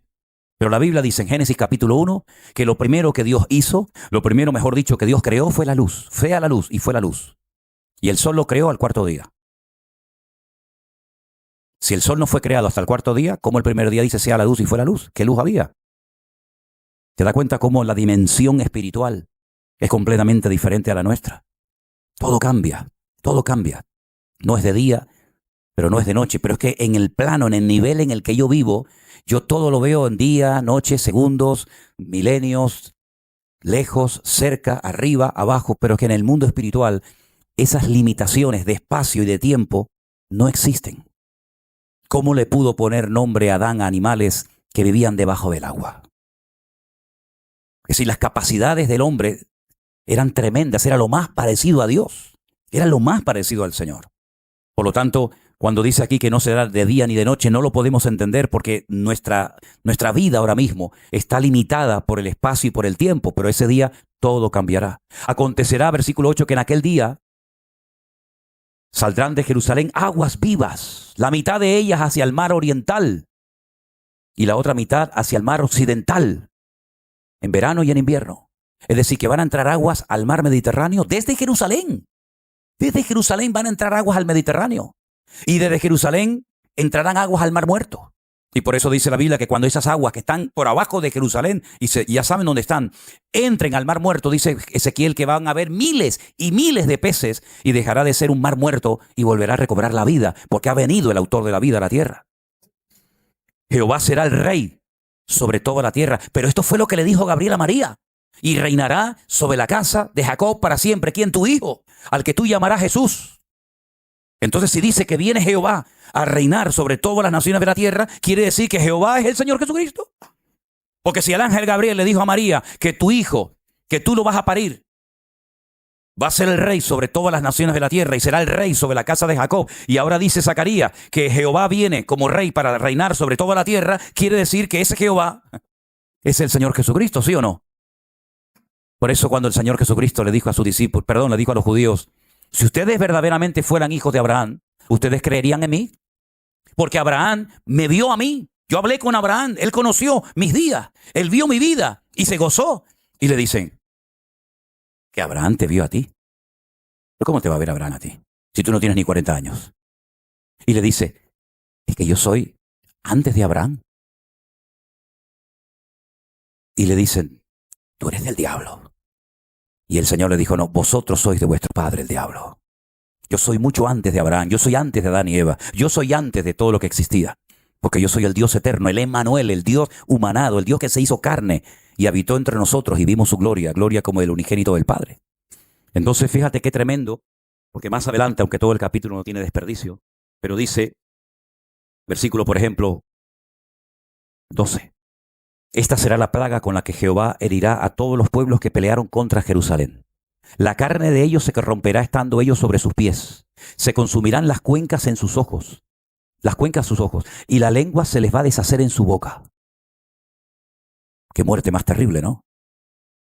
Acontecerá en aquel día que habrá entre ellos gran pánico enviado por Dios. Trabará cada uno de su mano a su compañero y levantará su mano contra la mano de su compañero.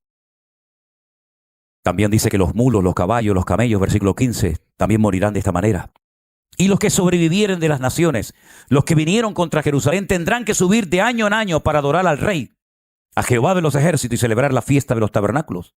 Y acontecerá que los de las familias de la tierra que no quieran subir a Jerusalén para adorar al Rey, a Jehová de los ejércitos, no vendrá sobre ellos lluvia. ¿Qué pasó el día 7 de octubre? Porque dice que cuando el Señor venga, los que se salvaron, que se quedaron en la tierra, que sobrevivieron de la batalla de Armagedón, etcétera, etcétera, tendrán que subir todos los años a Jerusalén a celebrar la fiesta de los tabernáculos y a darle honra y gloria y culto al Señor. Y el que no suba ese año sobre ese país no cae ni una gota de agua ni de rocío. ¿Qué pasó el año pasado, el 7 de octubre? Era esta fiesta, la fiesta de los tabernáculos.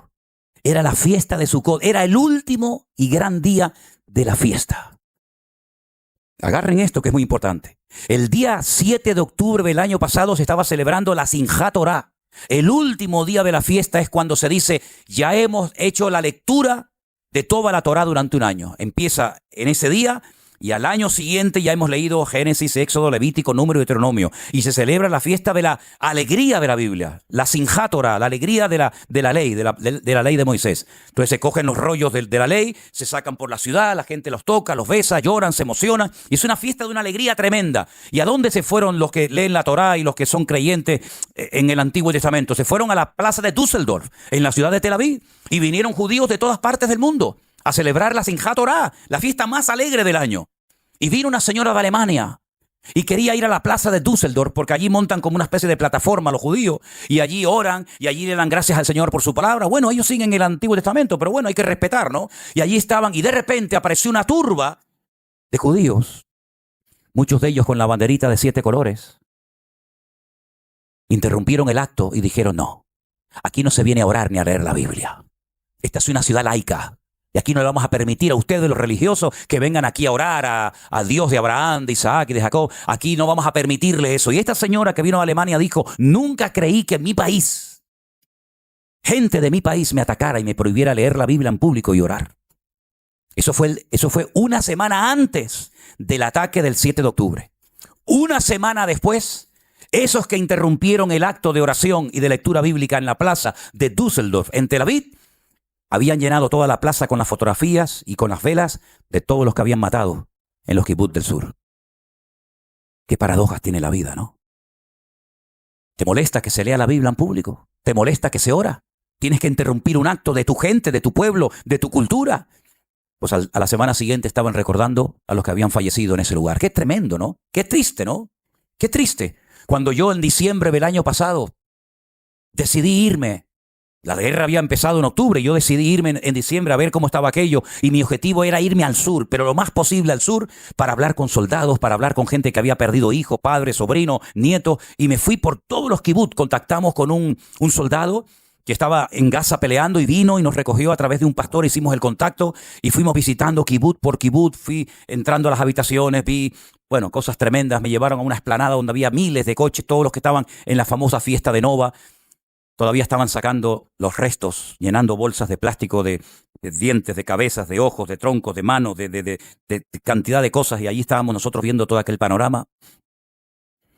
Y resulta que en una gasolinera paramos a poner gasolina al coche y me encuentro a un muchacho Me acerco a él y entonces él me dice, hablas español, ¿de dónde eres? Y empezamos a hablar.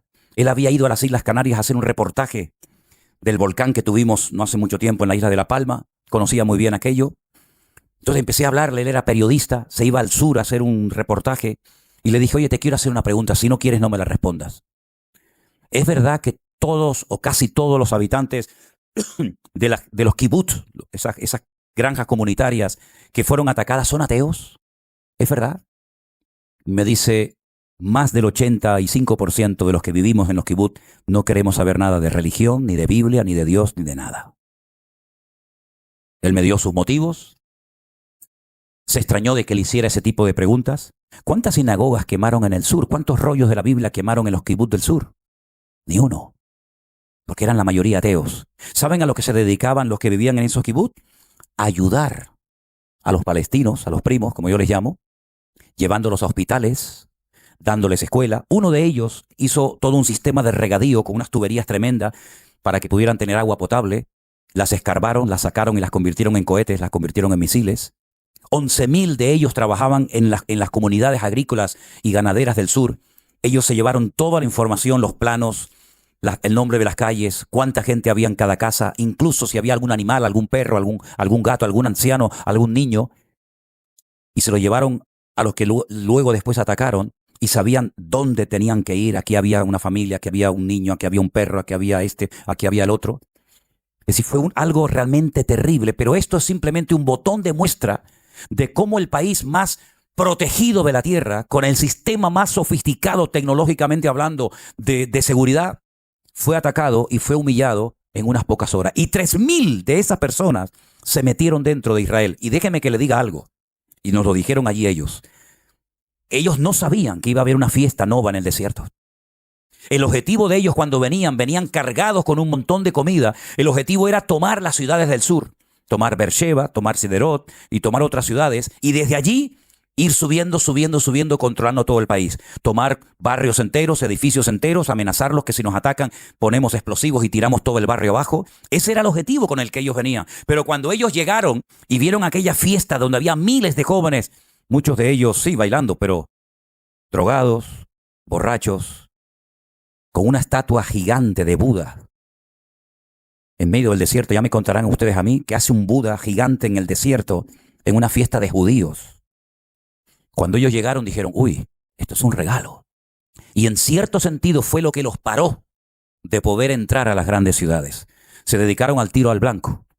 Comenzaron a disparar a diestra y a siniestra. Y eso fue un poco lo que frenó que ellos entraran a las ciudades grandes y conquistaran desde ahí todo el país. Ahora, hablando con hermanos nuestros en la fe, tanto judíos como no judíos, hay hermanos que llevan mucho tiempo preparándose, almacenando grandes cantidades de alimentos y de aguas, porque ellos saben que tarde o temprano van a ser atacados de una forma brutal, como dice la palabra de Dios. No solamente este capítulo que hemos leído, lean por ejemplo el libro de Joel, donde dice cosas tremendas, cómo entrarán por las ventanas, cómo violarán a las mujeres, etcétera, etcétera. Entonces, queridos hermanos, estamos a punto de ver cosas aún peores que las que hemos visto en televisión o las que nos han contado. Nosotros, si el Señor lo permite, nos vamos todo el mes de noviembre a Israel.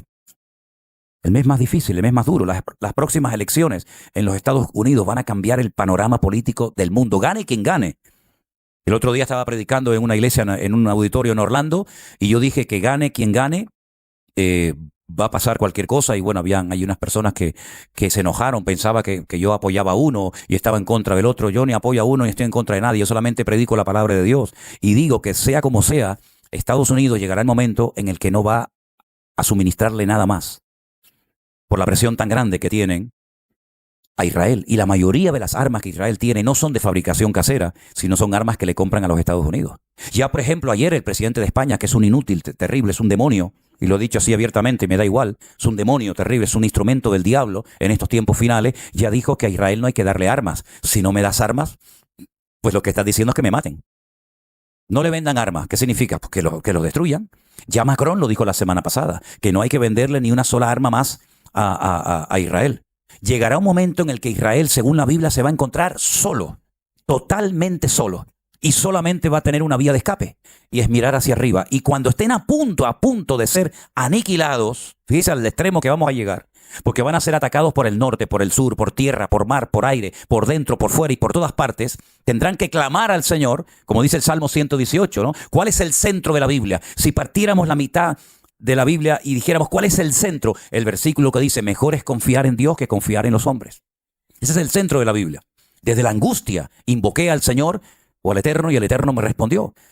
En ese momento es cuando aparece aquel que traspasaron y lo verán y harán gran lamentación por él, y es cuando él pone sus pies en el monte de los olivos, se parte, y entonces cuando él viene a reinar con poder, con gloria sobre este planeta Tierra. Las cosas van a cambiar de tal manera que mañana, pasado mañana, el mes que viene, dentro de 2 meses, usted vaya a poner gasolina a su coche y el litro le puede costar 20 euros. ¿Cómo?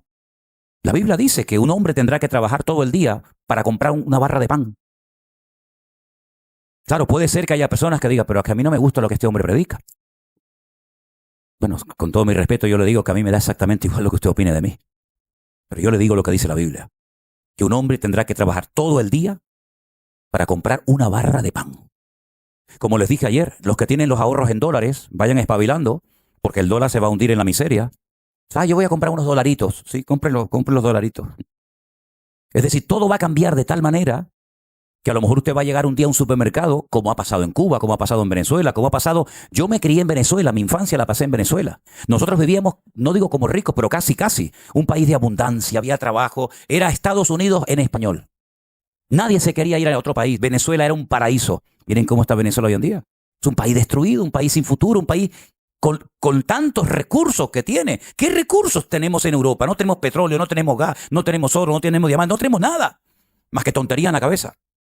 Y sin embargo, los países latinoamericanos, cualquiera que me mencione, Ecuador, Perú, México, Argentina, Bolivia, Brasil, cualquier país de Latinoamérica se podría comer el mundo. Ustedes tienen de todo, absolutamente de todo. ¿Y cómo es posible que países tan ricos, tan hermosos, no me digan a mí que los países latinoamericanos no son hermosos? Las mejores playas, las mejores montañas, los mejores desiertos, los mejores valles. Es increíble. La gastronomía, caramba. Cuando voy a Estados Unidos digo, déjate hamburguesas y de porquería de ese y dame una comida de un cubano, de un argentino, de un chileno, de un peruano. ¿Cómo es posible que esos países tan ricos, con tanta abundancia, estén tan mal como están? Estuve hace 2 años en Colombia y de verdad que me dio pena ver cómo va Colombia deteriorándose de una forma tremenda. Y Ecuador, lo que era Ecuador. País tan bonito que me encantó cuando estuve no hace mucho tiempo por allí, por Quito, por Manta. País peligroso, un país que la gente le da. El día que yo estaba bautizando en Manta a una familia, 2 cuadras más allá se oyen tiros. Y mataron a la íntima amiga de una muchacha que yo estaba bautizando, una chica joven, porque estaba en la habitación de un hotel con el que organizaba Miss Ecuador. Y entraron a un ajuste de cuenta y lo tirotearon a él y a la muchacha que estaba en el momento equivocado con la persona equivocada. Es decir, habrá un momento que el único refugio seguro es Dios. Y como dije ayer, Bélgica es la cabeza de la serpiente. Aquí se fragua todo. Aquí se fragua todo.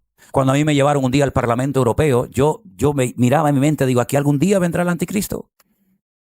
Ya tenemos todo. Europa, que fue un continente que se ha enfrentado 2 veces en 2 guerras mundiales brutales, donde han muerto millones y millones de personas. Hoy en día se sientan juntos, comen juntos. Yo me acuerdo cuando viajamos por Europa, en un país era el franco, el otro era la lira, en otro era no sé qué. Hoy en día ya no hay ni fronteras, que para mí me parece algo terrible. Que no haya fronteras, porque eso está bien para los buenos, pero también está muy bien para los malos. No hay control, esto es un relajo, donde hoy en día vas a la calle y casi te da miedo dar una opinión contraria a la de la multitud, porque te pueden insultar, te pueden acuchillar, te pueden apedrear, y no les cuento nada la presión tan grande que tendrán estas criaturas, estos niños, en las escuelas hoy en día, cuando le están enseñando todo lo contrario a lo que nosotros creemos, vivimos y practicamos, donde le están enseñando que lo malo es bueno y lo bueno es malo. Y donde le están enseñando que todo lo contrario a la palabra de Dios. Por eso, en el momento en el que usted pueda hacer una buena compra de comida, hágala, hermanita. Que no pasa nada. Ahí tiene la comida. No pasa nada. Pero si un día usted va al supermercado y no hay comida. Dicen hace ya muchos años que Europa va a sufrir un apagón de corriente eléctrica brutal. Porque estamos abusando tanto de la electricidad que llegará un momento que se va a colapsar el sistema en toda Europa. Si no hay electricidad, no puedes subir en ascensor, Las bombas que generan el agua para subirla a donde usted vive no van a subir agua. Hermanos, no es cuestión de tener miedo, es cuestión de ser prudente, porque déjeme que le diga algo y ahora voy a dar lugar por si hay alguna pregunta, ¿sí? Miren, escuchen una cosa. El Señor le dijo a Noé, prepárate, prepárate, prepárate, va a pasar esto, esto y esto. Noé podía haber dicho, bueno, Noé se preparó. Pero una pregunta, ¿quién metió la comida dentro del arca? ¿Fueron los ángeles? ¿Fue Dios el que la preparó? Dios le da la palabra a su siervo. Su siervo se la enseñó a sus hijos, logró involucrar a sus hijos en la obra y a las mujeres de sus hijos, gloria a Dios. Pero la gente se burló de Noé.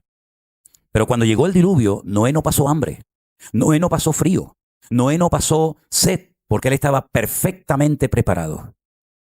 ¿No estará hablando el Señor en estos tiempos de que tenemos que estar preparados? ¿Para qué seguimos comprando ropa que no te la vas a poner nunca? Más ropa y más camisas y más pantalones, pero con la edad que tienes, mijo, ¿tú te crees que vas a gastar lo que tienes? 50 vidas te van a hacer falta para gastar los zapatos que tienes. ¿Cuántos zapatos necesitas para vivir? 50 pares. Yo nunca me olvidaré cuando un año fuimos a Israel y dormimos la noche anterior en Barcelona y había un muchacho que durmió conmigo en la habitación y entonces él estaba preparando toda la maleta para viajar conmigo y yo estaba así en la cama mirando a este, ¿no? Todo dobladito, todo tal. Entonces sacó, no sé cómo lo llaman, a las zapatillas de deporte, las playeras, ¿cómo lo llaman? Los zapatos de deporte, los tenis. Sacaba los tenis amarillos, así, los tenis verdes, los tenis rojos, los tenis negros. Y yo le dije, una pregunta, hermano, ¿tú a dónde vas?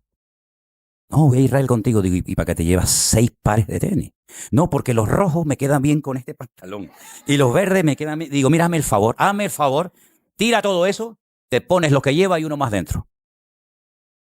Tanto tenis, tanta camisa, tanto pantalón, tanta corbata, tanto para tanto, si no vas a gastar en toda tu vida, ni en 20 vidas más. Pero hay gente que tiene como esa cosa de, ay, vienen las rebajas de verano, y vienen las rebajas de invierno, y viene el Black Friday, y venga a comprar, y lo que tienen que comprar no lo compran.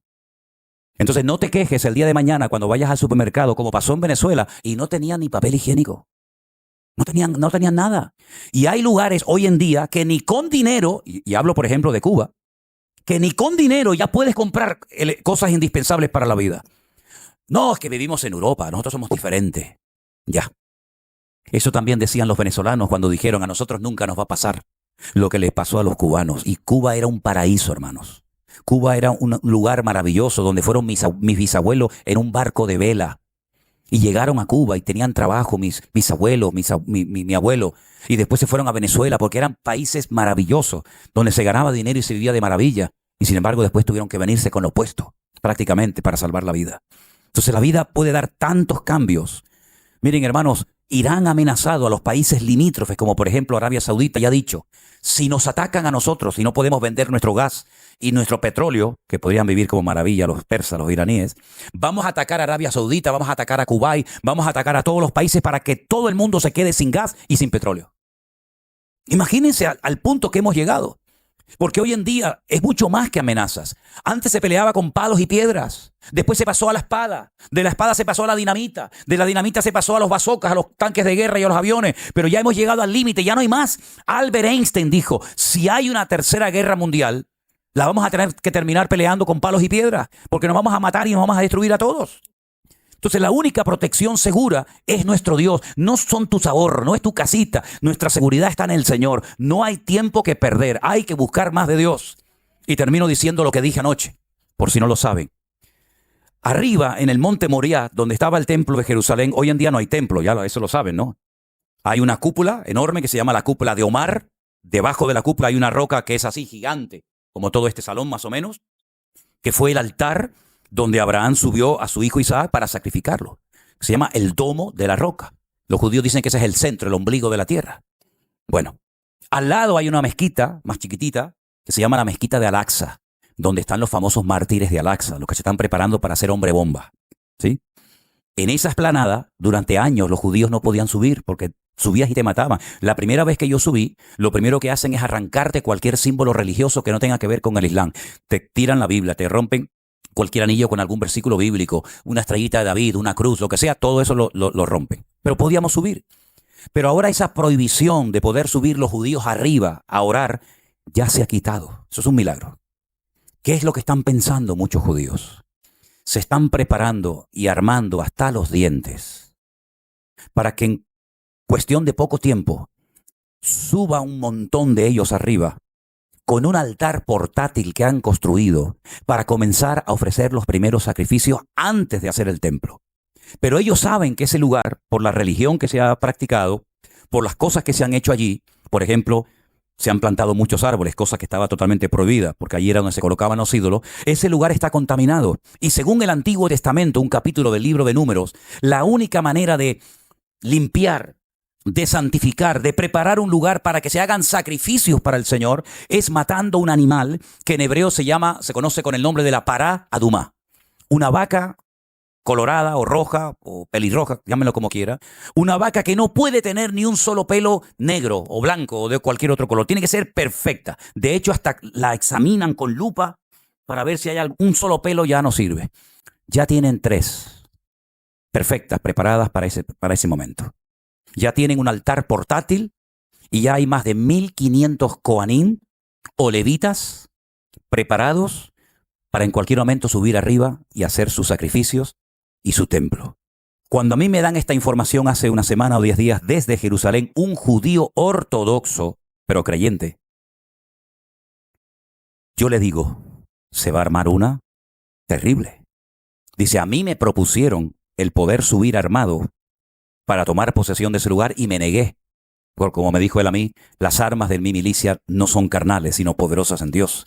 Pero en la mentalidad de los otros, ellos quieren subir, aprovechando la debilidad del enemigo, puede ser cuando ataque Israel a Irán, cuando ya tenga más o menos sometido, como hacía David, ¿no? Que sometía a los enemigos para hacer las cosas espirituales. Fíjense cómo va la vida, ¿no? Yo someto a los filisteos, a los amorreos, a los cananeos, a moabitas, y entonces mi hijo puede levantar el templo. ¿Qué es lo que está haciendo Benjamín Netanyahu? Someter a Hamás, someter a Hezbollah, someter a Irán, someter a los hutíes, someter a los enemigos para decirles, ahora venga, suban para arriba y construyan el templo. A ver quién va a subir arriba a meternos mano a nosotros. Y le dije, pero eso va a ser una sangría. Y me dice, ellos han dicho, estamos dispuestos a pagar el precio. Eso puede ocurrir en el mes de noviembre. Es lo que se está esperando y lo que se está comentando. Entonces mi obligación es decirle, hermanos, yo en mi vida pensé que iba a llegar un punto en mi vida con la edad que tengo y con el tiempo que llevo en esto, de tener que enseñar esto a las iglesias. Hermanos, vamos a prepararnos. Vamos a prepararnos. No solamente espiritualmente, sino también tener algo de almacenaje en nuestros hogares por lo que pueda pasar. Y si no pasa nada, bueno, pues ya está, no pasó nada. Ahí tengo la nevera llena de comida, ahí tengo el almacén lleno de comida. Pero hermano, ¿y si vamos al supermercado? Bueno, ustedes se acuerdan que el día 14 de marzo del 2020, de un momento a otro el mundo cambió. ¿Y quién lo iba a decir? Cuando a mí me dijeron esa semana, el jueves, me dijo un anciano de la iglesia, nuestro hermano Armando, seguramente vamos a tener que cerrar la iglesia el domingo. Yo dije, ¿qué? De eso nada. No, es que el gobierno está diciendo que a lo mejor la pandemia, y yo dije, de eso nada, yo no cierro, y yo fui uno de los primeros que dije, yo no cierro la iglesia. Hombre, que si la tuve que cerrar bien cerrada. ¿Y quién nos iba a decir a nosotros que millones de hermanos nuestros íbamos a estar encerrados? Yo decía, bueno, un par de domingos.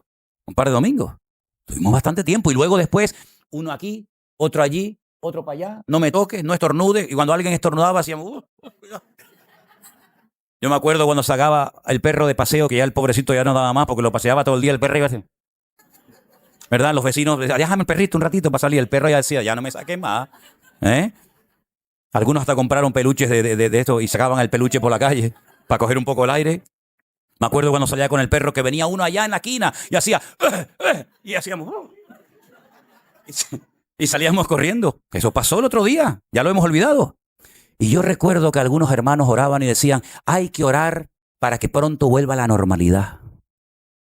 Y yo decía para mí, ¿y no será que esta es la normalidad a la que vamos a tener que acostumbrarnos? A vivir con menos, a comer menos, porque comemos como salvajes muchas veces. Y si no, mírese. No, mírese. Ay, es que la foto me sacó gordo. No. La foto no le sacó gordo, hermano. La foto sacó lo que es.